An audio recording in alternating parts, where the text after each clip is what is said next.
Hello students, I'm Kamlesh and in this video we are going to study John Dryden. So हमारा next topic है Mr. John Dryden जिनका life span था 1631 से लेके 1700, ठीक है 1631 से लेके 1700 तक इनका लाइफ स्पेन था. जॉन ड्राइडन कौन थे? English poet, critic, playwright थे. प्लेज भी लिखे हैं इन्होंने. Active in the second half of 17th century. Obviously 17th century के सेकेंड हाफ में ही इनका लाइफ स्पैन है, तो इसी टाइम पे ये एक्टिव थे. मतलब 40 साल से ज़्यादा.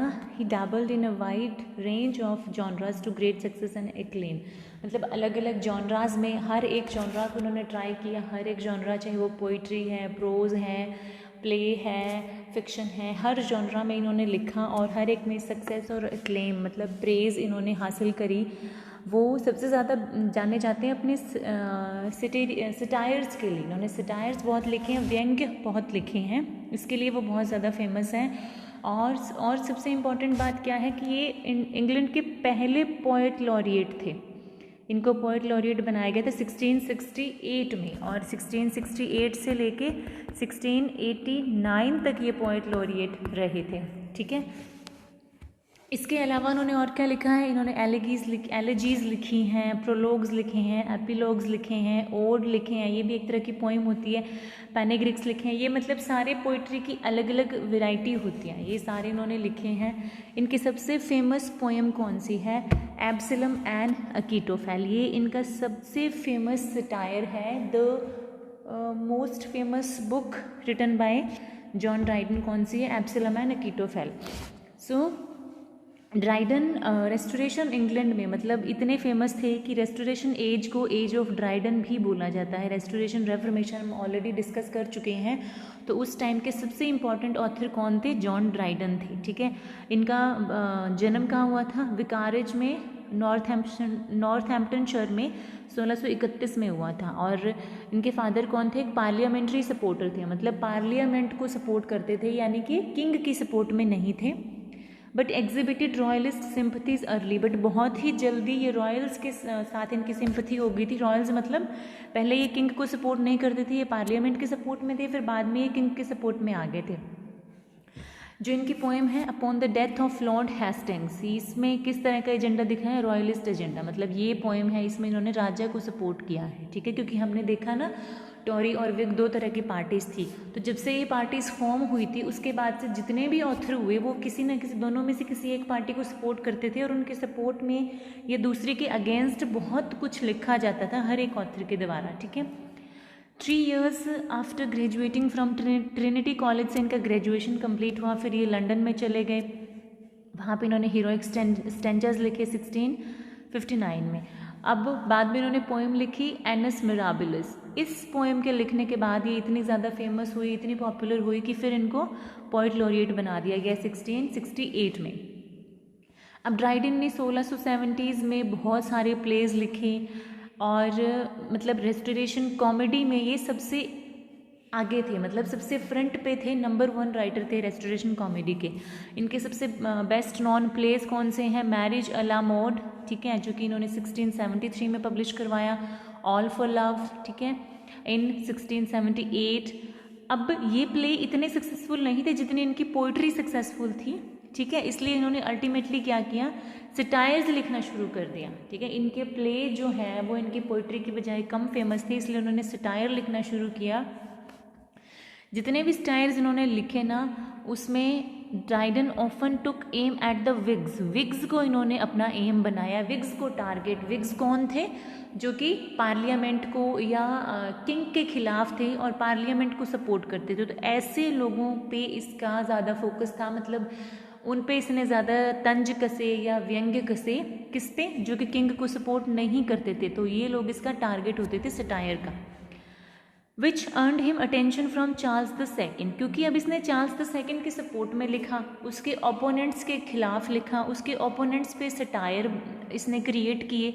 ऑब्वियसली बात है कि फिर चार्ल्स द सेकेंड का ध्यान तो इस पे जाना ही था. राजा को लगा कि भी मेरे सपोर्ट में कोई ऑथर इतना कुछ लिख रहा है. In the 1680s Dryden converted to Catholicism. ठीक है, ये कैथलिक बन गया, और फिर ये किसके खिलाफ लिखने लगा? ये एंग्लिकन चर्च के खिलाफ लिखने लगा. तो इस वजह से क्या हुआ था? अल्टीमेटली इसने जो पोएट लॉरिएट की अपनी पोजीशन थी वो गंवा दी, मतलब 1689 को पोएट लॉरिएट का जो ओहदा था इससे वापस ले लिया गया, वरना ऐसे था कि जब किसी की डेथ हो जाती है ना तभी वो पोजीशन खाली होती है, तभी उसके बाद कोई नया पोएट लॉरिएट अपॉइंट किया जाता है। बट इसके बिहेवियर की वजह से ऐसा हुआ कि इसको पोएट लॉरिएट की सीट से हटा दिया गया था। इसके करियर के एंड में ड्राइडन ने क्या किया, थिएट्रिकल राइटिंग बहुत की, मतलब प्लेज लिखे, and also took up translation भी बहुत सारे वर्क्स की जो बिना इंग्लिश के किसी दूसरी लैंग्वेज में लिखी गई थी, ऐसी बुक्स को इसने इंग्लिश में ट्रांसलेट किया था। और गाउट की वजह से 1700 में इसकी डेथ हो गई। गाउट इस एक तरह की बीमारी होती है जिसमें आपकी बॉडी में जो यूरिक एसिड है वो बहुत ज़्यादा बढ़ जाता है, ठीक है, अर्थराइटिस हो जाता है आपको, उस यूरिक एसिड की वजह से और फिर बीमारियां बनने लगती हैं। So this is the basic reason of having gout, मतलब ये एक बेसिक सिम्टम्स हैं क्यों होता है, जब यूरिक एसिड बहुत ज़्यादा बढ़ जाता है आपकी बॉडी में, तो इस वजह से 1700 में इसकी डेथ हो गई थी। अब अगर ड्राइडन की पोइट्री की बात करते हैं तो ड्राइडन की अर्ली पोइम जो बिल्कुल बिगिनिंग के फेज में इसने लिखी थी वो कौन सी थी, lines on the death of Lord Hastings is written in the form of heroic couplet strongly reminiscent of Donne's anniversaries. His heroic stanzas, मतलब इसमें हेरोइक कपलेट को इसने यूज़ किया है और किस तरह की लगती है जैसे डन्स ने अपनी एनिवर्सरीज लिखी है ना, उस तरह का इसमें रिजेम्बलेंस आती है। इसके हीरोइक स्टेंजास जो है, जो इसने एक लिखा था on the death of Oliver Cromwell, एक ये था, और दूसरी एक तो इसकी ये वाली बुक थी on the death of Oliver Cromwell, और एक एनस मिराबिलिस। इनमें क्या क्वालिटीज़ हैं, डिग्निटी है, फिनिश है एक तरह का, but lack the strength and flow of his greater poems. But इसकी जो बाकी अच्छी वाली पोइम है उतना स्ट्रेंथ और उतना फ्लो नहीं है इन दो पोइम्स के अंदर। This poetical craftsmanship is shown in Astria Redux, मतलब अच्छी वाला स्किल जो एक आर्टिस्ट में होता है वो कौन सी पोइम में इसका रिप्रेजेंट हुआ है, वो एस्ट्रिया रिडक्स में हुआ है, ठीक है, इन सेलिब्रेशन ऑफ, जब ये कब लिखी थी इसने, जब चार्ल्स टू को, आपको याद होगा जब चार्ल्स टू को रिस्टोर किया गया था, उसका रेस्टोरेशन हुआ था 1660 में, उसके वेलकम के लिए उसने ये पोइम लिखी थी एस्ट्रिया रिडक्स। तो इसकी क्राफ्टमैनशिप बहुत ही बेहतर है। अब इसने ओलिवर क्रॉमवेल पे भी बहुत सारी पोएम्स लिखी हैं, मतलब ना ये इसके बारे में किसी क्रिटिक ने ये भी कहा कि ये बिना पेंदे का लोटा था, बिना क्या बोलते हैं, बिना पेंदे का लोटा, मतलब जो सिचुएशन के हिसाब से खुद को बदलता रहे, जैसे चढ़ते को सलाम करना, जैसे जिसके हाथ में पावर थी ना ये उसी के सपोर्ट में हो जाता था। जैसे पहले चार्ल्स टू था, चार्ल्स टू के पहले इसने ओलिवर क्रॉमवेल जो कि लॉर्ड प्रोटेक्टर था उसकी प्रेज में भी बहुत कुछ लिखा, फिर ये हट गया, चार्ल्स टू जब आ गया रिस्टोर कर लिया, फिर ये इसकी वेलकम के लिए लिखने लग गया। मतलब स्वार्थ की जो एक एक्सट्रीम लेवल होता है ना वो था जॉन ड्राइडन में, मतलब जिसके पास सत्ता है, जो अथॉरिटी है, जिसके पास जो पावर में है, उसी का सपोर्टर ये बन जाता था। जो ओलिवर क्रॉमवेल पे लिखे थे उसमें 37 क्वाड्रेंट्स थे, वो बहुत ही अनइंस्पायर्ड और स्टिफ थे, मतलब स्टिफ मतलब मोशनलेस, इमोशनलेस थे, but they show force and metrical dexterity होता है स्किल, लेकिन फोर्स अच्छी थी और मीटर का बहुत स्किलफुली यूज़ किया था किसने, जॉन ड्राइडन ने, जो इसने ओलिवर क्रॉमवेल पे अपने क्वाड्रेंट्स लिखे थे उनमें, ठीक है। अब हम चलते हैं इसके सटायर्स पे, ड्राइडन ने सटायर कौन कौन से लिखे थे। जब भी सटायर का नाम आता है और रेस्टोरेशन का नाम आता है तो जॉन ड्राइडन सबसे ग्रेटेस्ट हैं उनमें से। ये पोइटिक एक्सप्रेशन में परफेक्ट था, मास्टर था, किस फील्ड में, सटायर लिखने के फील्ड में। इसने ओरिजिनल सटायर लिखे थे। इसका सबसे बेहतरीन बुक्स जो है एब्सलम एंड अकीटोफेल 1681 में जो पब्लिश हुई थी, इसका थीम क्या था, he exposes the machination of Shaftesbury which brought England almost to the verge of civil war. आपको याद होगा चार्ल्स टू आया फ्रांस से 1660 में, ठीक है, रेस्टोरेशन पीरियड शुरू हुआ, चार्ल्स टू को रिस्टोर किया गया, उसके बाद में ये 85 तक रहा, ठीक है, फिर 85 में इसका भाई आया जेम्स द सेकंड, ठीक है, तो लोग चाहते थे कि जेम्स द सेकंड ना बने राजा, तो जेम्स द सेकंड को रोकने के लिए एक पॉपिश प्लॉट भी, जेम्स द सेकंड को थ्रोन पे चढ़ने से रोकने के लिए एक पॉपिश प्लॉट हुआ था। लोगों ने कुछ प्लान किया था कि इसको मतलब ख़त्म कर दिया जाए, लेकिन चार्ल्स द सेकंड को ऑलरेडी उसकी सारी मतलब जो ये प्लॉटिंग हो रही थी, जो षड्यंत्र हो रहा था, उसका पता चल गया था और उसको वहीं पे दबा दिया गया था। ठीक है, तो ये एक पॉपिश प्लॉट हुआ था। तो ये जो इसका सटायर है ना, एब्सलम एंड अकीटोफेल, इसकी स्टोरी बहुत इंटरेस्टिंग है। तो मैं आपको ब्रीफ में इसकी स्टोरी बताने की कोशिश करती हूँ। देखिए, अब कहना तो ये किसी और की, एलेग्री क्या होती है, आप पहले इस चीज़ को समझिए। एलेग्री होती है जब मैं किसी सिचुएशन को दिखाना चाहती हूँ बट मैं नाम बदल देती हूँ।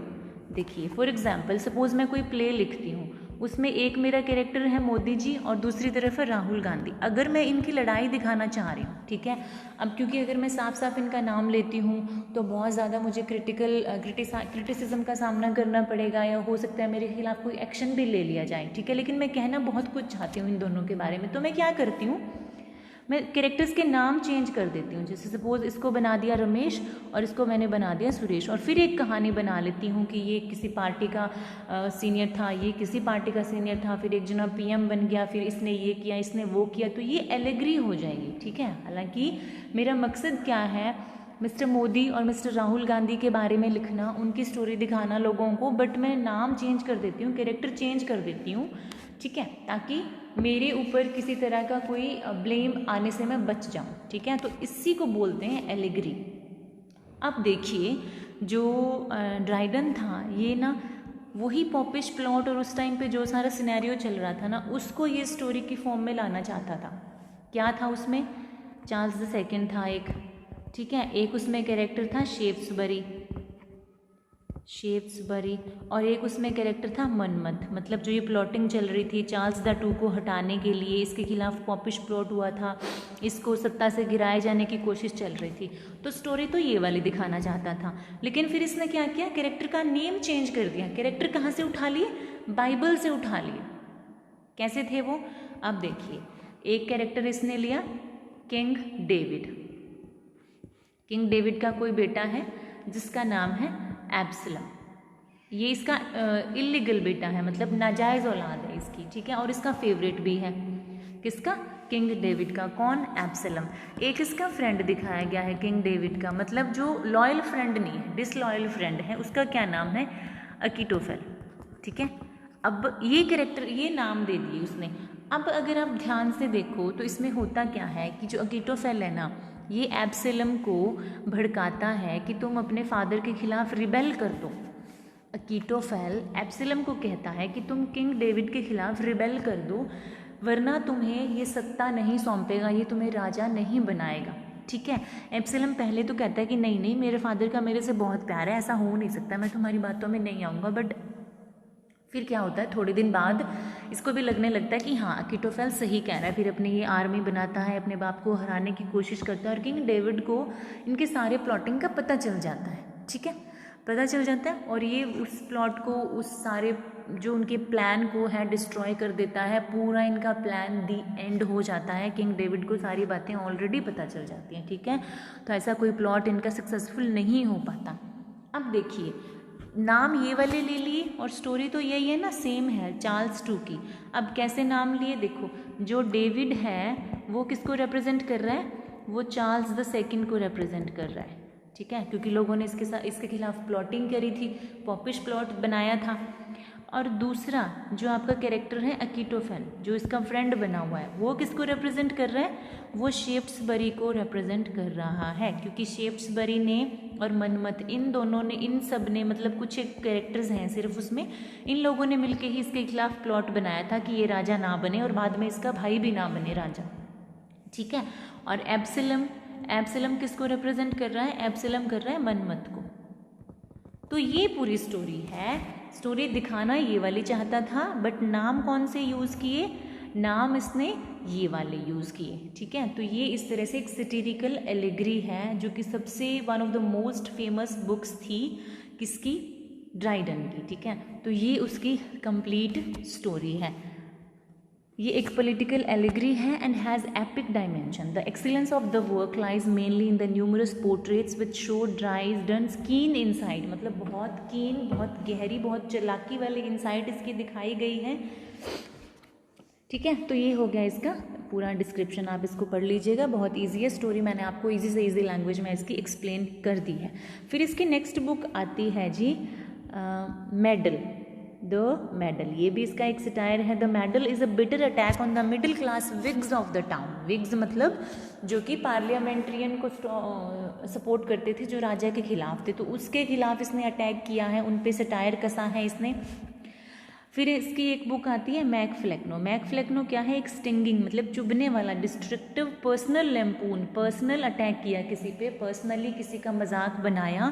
डिग्रेडेड विद मच कोर्सनेस मतलब लैंग्वेज भी बहुत गंदी वाली यूज़ करी, और पर्सनल स्पाइट और अपना खुद का इसने मतलब पर्सनल रिवेंज लिया उस बंदे के खिलाफ मैक फ्लेक्नो में। और वो था किसके खिलाफ, थॉमस शेडवेल के खिलाफ। अब थॉमस शेडवेल पहले इसका बहुत अच्छा दोस्त था, बट बाद में इन दोनों में कन्फ्लिक्ट हो गए, और कन्फ्लिक्ट हुए किस बेसिस पे थे, ये किसी और पार्टी को सपोर्ट कर रहा था, ये दूसरी पार्टी को सपोर्ट कर रहा था, ठीक है। तो इस वजह से इनमें मतलब कन्फ्लिक्ट हो गए, और एक तरह से एनिमिटी इनके बीच में क्रिएट हो गई, ठीक है। थॉमस शेडवेल पे इसने इसका बहुत मजाक उड़ाया, इस पे ये पूरा सटायर इसने लिखा है, जो कि पहले इसका फ्रेंड था। अब शेडवेल को क्या रिप्रेजेंट किया है, succeeding the tedious play right फ्लेक्नो in his rule over the realms of nonsense.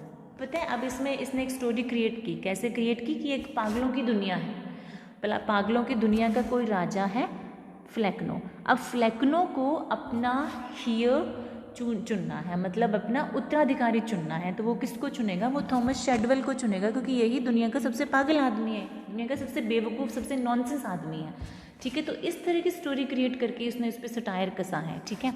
तो ये हो गया जी इसका पूरा कि मैक फ्लेक्नो किस बारे में है, ठीक है। This poem is a personal attack on Shadwell who wrote a reply to the medal attacking the Tory. अब इसने जब शेडवेल पे इसने अटैक किया, मैक फ्लेक्नो लिखी, तो शेडवेल ने क्या किया, इसने एक और बुक लिखी जिसमें इसने टोरी ग्रुप को या जो राजा के सपोर्ट में जो लोग थे उन पे अटैक किया, ठीक है।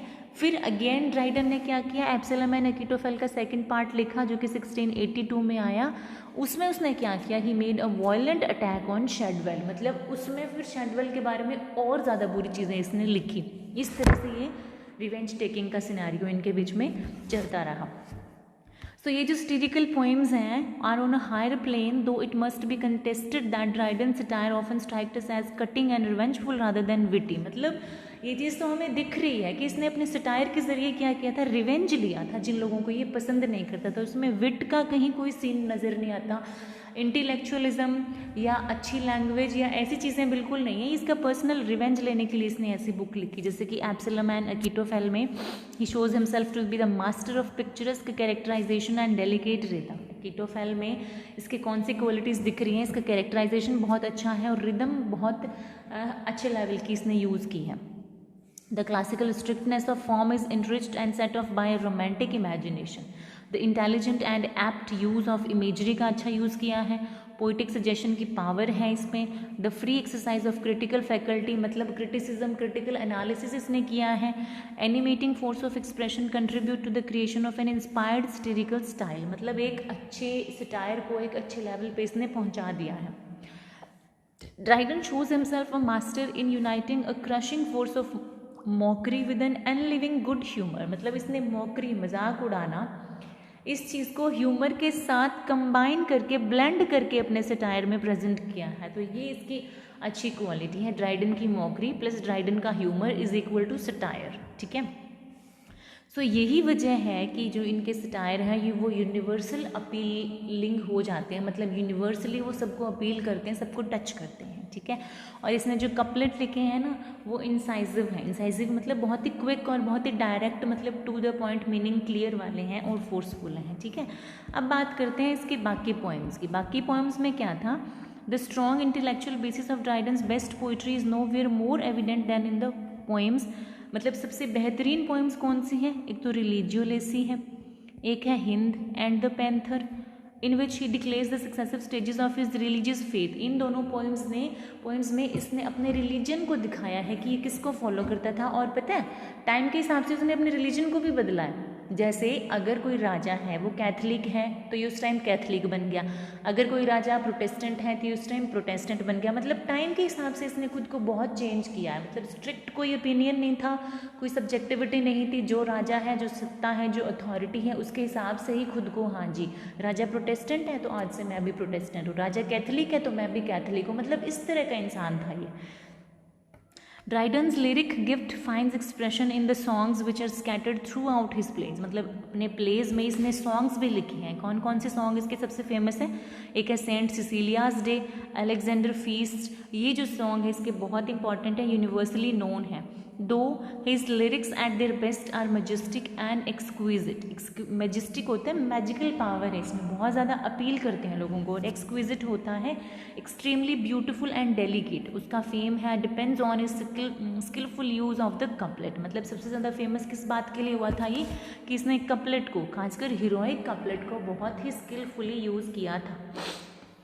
अब बात करते हैं इसके प्लेस की। प्लेस कौन कौन से हैं? Dryden's dramatic works cover almost all contemporary kinds of dramatic writing. मतलब इसने हर जॉनरा में लिखा है। इसने पोइट्री भी लिखी, इसने प्रोज भी लिखा, इसने प्लेस भी लिखे, इसने सिटायर्स भी लिखे, इसने पैम्फलेट्स भी लिखे, हर चीज़ इसने लिखी है। इसके प्ले सबसे अच्छे कौन है? एक तो है the wild Gallant, moderately successful, कुछ खास सक्सेसफुल नहीं हुआ था ये, ठीक है। और बाकी उसकी कॉमेडी हैं, एक तो है मैरिज अला मोड और दूसरी है Amphitryon, which are brilliantly written and had considerable success with the public. मतलब ये लोगों के बीच में बहुत पॉपुलर हुई थी, ये वाली और ये वाली दोनों, ठीक है। फिर आता है Dryden's dramatic genius finds fullest expression in the heroic plays. मतलब हीरोइक प्लेज में इसने खुल के खुद को एक्सप्रेस किया है। इस चीफ हीरोइक प्लेज इंक्लूडेड, एक तो है इंडियन एम्परर, एक है टायरनी नहीं बोलना, this tyranny love and Aurangzeb, ठीक है। ये इसके प्लेज हैं। इसमें इन्होंने क्या किया है, एक तो राइमिंग कपलेट को इंट्रोड्यूस किया, इसको यूज़ किया बहुत ज़्यादा। अब देखो जिस तरह से क्रिस्टोफर मार्लोव ने ब्लैंक वर्स को यूज़ करके उसको बहुत ही फेमस कर दिया था, बहुत इंपॉर्टेंट बना दिया था ना, इसी तरह से ड्राइडन ने क्या किया था, कपलेट को, हीरोइक कपलेट को बहुत मास्टरी से यूज़ किया, स्किलफुली यूज़ किया और उसको बहुत इंपॉर्टेंट बना दिया था, ठीक है। Heroic place were not the result of classical influence. मतलब इस पर क्लासिकल लिटरेचर का इन्फ्लुएंस नहीं था। नेशनल थिएटर की they preserve in their cosmopolitan the freedom of national theatre. मतलब एक जो फ्री फीलिंग होती है थिएटर को, प्लेस को क्रिएट करने की, वो इसमें बहुत थी। They took their rules neither from Latin और ग्रीक। मतलब ना लेटिन से ना ग्रीक से इन्होंने अपने रूल लिए। कहाँ से लिए? फ्रांस से लिए, वो भी किसमें? कंटेंट में, ना कि फॉर्म में। अब इसने बहुत ही extraordinary adventurous play create किए फ्रेंच मॉडल्स के बेस पे। मतलब फ्रेंच से इंस्पायर होके इसने अपने प्लेस जो हैं वो क्रिएट किए हैं। उनमें सुपर ह्यूमन क्वालिटीज़ हैं, बहुत ज़्यादा सेंटिमेंट्स हैं, absurdity refined to absurdity magnificent and sometimes execrable passion. मतलब मैग्निफिसेंस ऑफ पैशन बहुत ज़्यादा है उसमें, ठीक है। पैशन है, एक्स्ट्रा ऑर्डिनरीली एक्सेसिवली उसको यूज़ किया गया है। There are no characters only extremely effective situations. मतलब इसके कैरेक्टर इतने फेमस नहीं है, बट इसने ऐसी सिचुएशन क्रिएट की है और उन सिचुएशन में बहुत लंबी लंबी स्पीचेस इसने दी हैं अपने प्लेस के अंदर, जो कि वो बहुत फेमस हुई। जैसे शेक्सपियर के मोनोलॉग फेमस है ना, सॉलिलोक्वीज फेमस है, इस तरह से इसकी इफेक्टिव सिचुएशंस बहुत फेमस हैं, जहाँ पे इसने बहुत भारी भरकम स्पीचेस दी हैं। हीरो इसके मॉडल हैं और उनका कोड ऑर्डिनरी कोड नहीं है, मतलब बहुत हाई क्वालिटी के हीरो हैं जिनकी की वेलर होता है। जब आपके सामने कोई डिफ़िकल्टी आती है, आप उसको कितने करेज के साथ फेस करते हो, courage in the face of difficulty, वो होता है velar.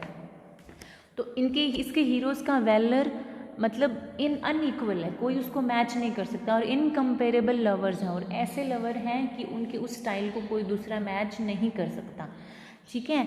So the plays are generally full of magnificent speeches as it is found in the French novel. तो क्योंकि फ्रेंच नॉवल पे बेस इसने अपने प्लेज लिखे हैं, तो फ्रेंच नॉवल्स में भी बहुत बड़ी बड़ी स्पीचेस हैं, तो इसके प्लेज में भी स्पीचेस हैं। The influence of the French heroic romances and tragedies explain why most of the themes turned on the conflict between love and honour. Love और ऑनर के इस थीम पे इनके सॉरी, फ्रेंच प्लेज में theme क्या होता था? लव और ऑनर के बीच में कन्फ्लिक्ट, मतलब एक तरफ आपका प्यार है और एक तरफ आपकी ड्यूटी है, आप दोनों में से किसको चूज़ करोगे? एक तरफ आपकी बिलव्ड खड़ी है और एक तरफ आपकी ड्यूटी, आपका जो कर्तव्य है, आपकी रिस्पॉन्सिबिलिटी है, वो आपको बुला रही है, तो आप दोनों में कैसे उस सिचुएशन को टैकल करते हो? इस तरह के थीम होते थे फ्रेंच प्लेज में, और ऐसे ही थीम लिए हैं जॉन ड्राइडन में। तो Dryden in his essay on heroic plays pointed out and heroic play ought to be an imitation of heroic poem. अब इसने खुद डेफिनेशन दी है किसकी? ये an heroic play ought to be an imitation of heroic poem and consequently love and valour ought to be the subject of it. मतलब इसका subject क्या होगा? Love and valour. वैलर वही मैंने आपको बताया कि जब डिफ़िकल्टी आपके सामने होती है, अब कितने करेज के साथ, कितनी हिम्मत के साथ उसको फेस करते हो। ठीक है, सो ये इसका बहुत इजी सा आगे का डिस्क्रिप्शन है। In all the heroic plays of Dryden there is the same strained exaltation of character. Exaltation होता है एक्सट्रीमली हैप्पीनेस दिखाई गई है कैरेक्टर्स की। The same swift yet mechanical dialogue and the same rough beat of words. मतलब swift की तरह ये भी क्वालिटीज़ हैं इसमें।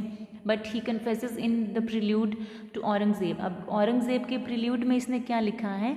A secret shame invades his breast at Shakespeare's sacred names. Sacred names. Shakespeare का नाम इसने क्यों यूज़ किया? क्योंकि देखिए, इसने शेक्सपियर की ट्रेजेडीज़ पे बेस्ड ट्रेजेडी लिखी हैं, क्योंकि शेक्सपियर ने भी ब्लैंक वर्ड्स का यूज़ किया था, ठीक है, और शेक्सपियर की थीम का यूज़ इसने किया था।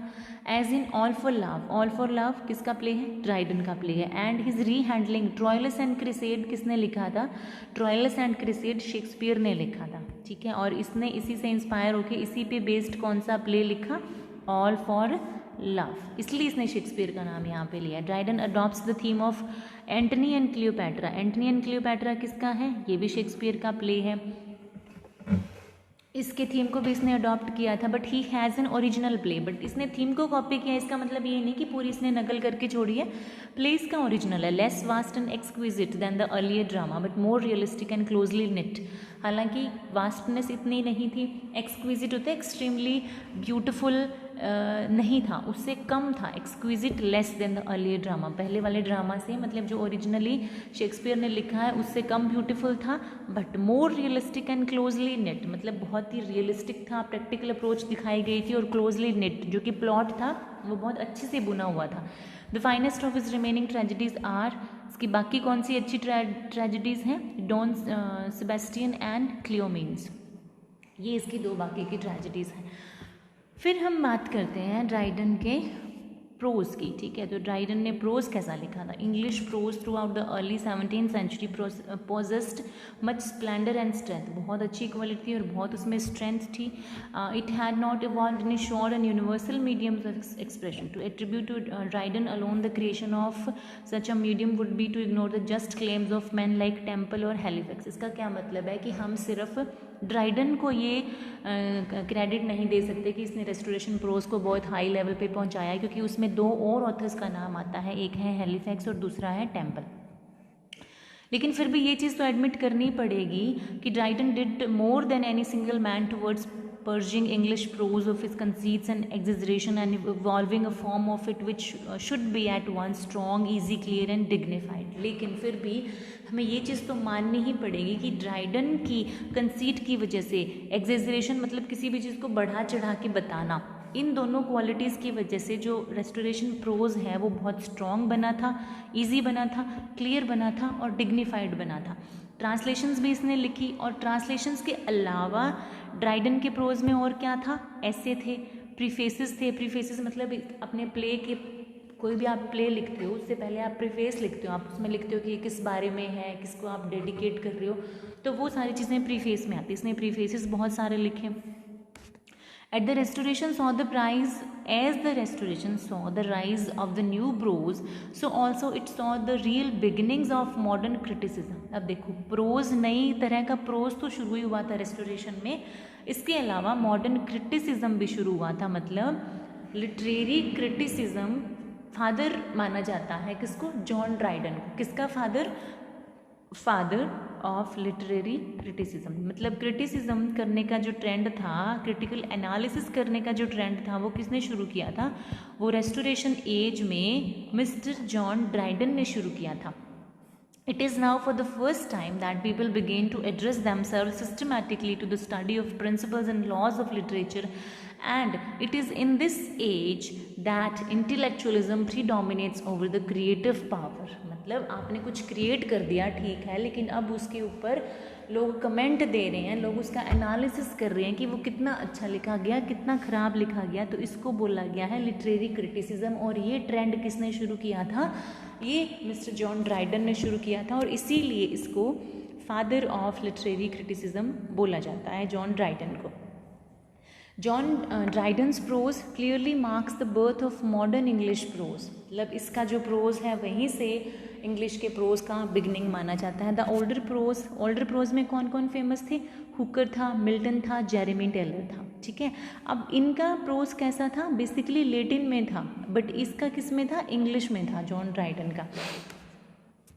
और the prose that came with the Restoration and chiefly with Dryden, और ड्राइडन ने जो प्रोज लिखा या रेस्टोरेशन के टाइम पे जो लिखा गया वो कैसा था? सिंपल था, डायरेक्ट था, lucid means clear, that can be easily understood, ठीक है। So this new prose is the result of the spread of the spirit of common sense and critical temper of mind, मतलब दो qualities इसमें बहुत अच्छी थी, common sense और critical temper of mind. Critical temper होता है जब आप किसी चीज़ के प्लस और माइनस, नेगेटिव और पॉजिटिव दोनों चीज़ों को अच्छे से एनालाइज कर सको, स्टडी कर सको, वो होता है क्रिटिकल टेम्पर।